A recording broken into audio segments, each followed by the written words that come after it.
কংগ্ৰেছ দলৰ নেতৃবৰ্গক মই সুধিছিলোঁ যে কিয় আপোনালোকে একলগ হোৱা নাই। সকলোৱে একেমুখে ক'লে যে গৌৰৱ গগৈৰ কাৰণে একলগ। মই ক'লোঁ কি কাৰণে গৌৰৱ গগৈৰ কাৰণে একলগ হোৱা নাই। কৈছে ভূপেন বৰা ডাঙৰীয়া যদি কংগ্ৰেছৰ সভাপতি হৈ থাকে, যদি ভূপেন বৰা ডাঙৰীয়া সভাপতি হৈ থকা অৱস্থাত ৰাইজৰ দলৰ লগত কংগ্ৰেছৰ যদি বুজাবুজি হৈ যায়, তেতিয়াহ'লে ভূপেন বৰাৰ সাংঘাতিক ধৰণৰ লাভ হ'ব। সেইকাৰণে গৌৰৱ গগৈ ডাঙৰীয়াই কোনোপধ্যে কংগ্ৰেছ দলক ঐক্যবদ্ধ হ'বৰ কাৰণে, বিৰোধীসকলৰ লগত ঐক্যবদ্ধ হ'বৰ কাৰণে অনুমতি দিয়া নাই। কৈছে যে যিদিনাই গৌৰৱ গগৈ কংগ্ৰেছৰ সভাপতি হ'ব, ৰাজ্যিক কংগ্ৰেছৰ সভাপতি হ'ব, সেইদিনাই গৌৰৱ গগৈয়ে আমাৰ লগত বিৰোধী ঐক্য মঞ্চ কৰিব, কিন্তু ভূপেন বৰা ডাঙৰীয়াৰ নেতৃত্বত হ'বলৈ নিদিয়ে। ভূপেন বৰা ডাঙৰীয়া আৰু অখিল গগৈৰ মাজত সম্পৰ্ক ভাল হৈ যায় বুলি ভাবিয়ে শিৱসাগৰত গৌৰৱ গগৈৰ নিৰ্দেশত শুভ্ৰমিত্ৰ গগৈ আৰু যি মোৰ বিৰুদ্ধে যোৱাবাৰ ইলেকশ্যনত উঠিছিলে 21 চনত কংগ্ৰেছৰ পৰা, আৰু কংগ্ৰেছ দলৰ জিলা সভাপতি মঞ্জিৰ গগৈয়ে গৌৰৱ গগৈৰ নিৰ্দেশত সেইটো হ'বলৈ দিয়া নাই, একলগ হ'বলৈ দিয়া নাই। বাৰম্বাৰ নিৰ্দেশ দিছিলে ভূপেন বৰা ডাঙৰীয়াই, কৈছিলে যে ৰাইজৰ দল আৰু কংগ্ৰেছে অন্ততঃ শিৱসাগৰত একেলগতে খেলিবই লাগিব, অন্ততঃ শিৱসাগৰত একেলগতে খেলিবই লাগিব। কিন্তু তেওঁলোকে ওলোটাই ভূপেন বৰা ডাঙৰীয়াকে ভাবুকি দিছিলে, ভয় দেখুৱাইছিলে, ব্লেকমেইল কৰিছিলে। তো তাৰ খবৰ লৈ আমি এতিয়া জানিব পাৰিছোঁ যে কি কাৰণে হ'ল। তেতিয়া আমি গম পালোঁ যে নহয়, এইটো দুটা কাৰণত হৈছে। এক নম্বৰ কাৰণটো হ'ল যে গৌৰৱ গগৈ হ'বলৈ দিয়া নাই।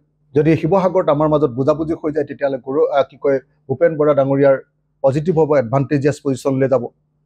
ভূপেন বৰা ডাঙৰীয়াৰ লগত মোৰ সম্পৰ্কটো বৃদ্ধি হ'ব, ভাল হ'ব।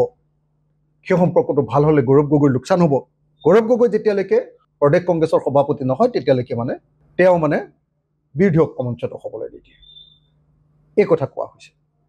দ্বিতীয়তে আকৌ এটা কোৱা হৈছে যে নহয়, দেৱব্ৰত শইকীয়া ডাঙৰীয়া তেখেতেও এইটো হোৱাটো বিচৰা নাই। দেৱব্ৰত শইকীয়া ডাঙৰীয়ানো কিয় বিচৰা নাই মই নাজানো। আমি ইমান দিন ধৰি দেৱব্ৰত শইকীয়া ডাঙৰীয়াক সদায় সহায় কৰি আহিছিলোঁ। 2021ত আমি নাজিৰা সমষ্টিত আমাৰ প্ৰাৰ্থী দিয়াৰ কথা আছিলে ৰাইজৰ দলৰ, নিদিলোঁ। এবাৰ দিব লাগিব তেতিয়াহ'লে। নাজিৰা বিধানসভা সমষ্টিত আমি প্ৰাৰ্থী দিব লাগিব ৰাইজৰ দলে। ভাল প্ৰাৰ্থী, শক্তিশালী প্ৰাৰ্থী আমাৰ আছে, আমি উঠাম। যদি আমাক এনেকৈ বাৰম্বাৰ মানুহে বিশ্বাসঘাতকতা কৰে, আমি সদায় তেওঁলোকক নৰম হৈ থকাটোৰ কোনো অৰ্থ নাই। মই বহুত দলৰ ভিতৰত গালি খাইছোঁ, বহুত দলৰ ভিতৰত সমালোচিত হৈছোঁ। কংগ্ৰেছৰ প্ৰতি ইমান নৰম ভাৱ, কংগ্ৰেছৰ প্ৰতি ইমান সদিচ্ছা প্ৰকাশ কৰাৰ পাছতো, আৰু বিশেষভাৱে গৌৰৱ গগৈ ডাঙৰীয়াই যে এনেকুৱা ধৰণৰ এটা খুঁট মাৰিব পাৰিব, সাপে খুঁট দিয়াৰ নিচিনাকৈ, এইটো ভাবিবই নোৱাৰি। আনকি কংগ্ৰেছ দলৰ শীৰ্ষ নেতৃত্বই মোক কৈছে যে কৃতজ্ঞতা বশতঃ হ'লেও গৌৰৱ গগৈ আপোনালোকৰ তাতে জিলা পৰিষদৰ চিটকেইটা এৰি দিয়া উচিত আছিলে। কাৰণ আপোনালোকে গৌৰৱ গগৈৰ কাৰণে যিটো খাটন দিছিলে, যিমান কষ্ট কৰিছিলে ৰাইজৰ দলে, তাৰ পাছত গৌৰৱ গগৈ আপোনালোকক এইটো অন্যায় কৰাটো সঁচা সঁচিকৈ অন্যায় কথা হৈছে। এইটো দুৰ্ভাগ্যজনক কথা।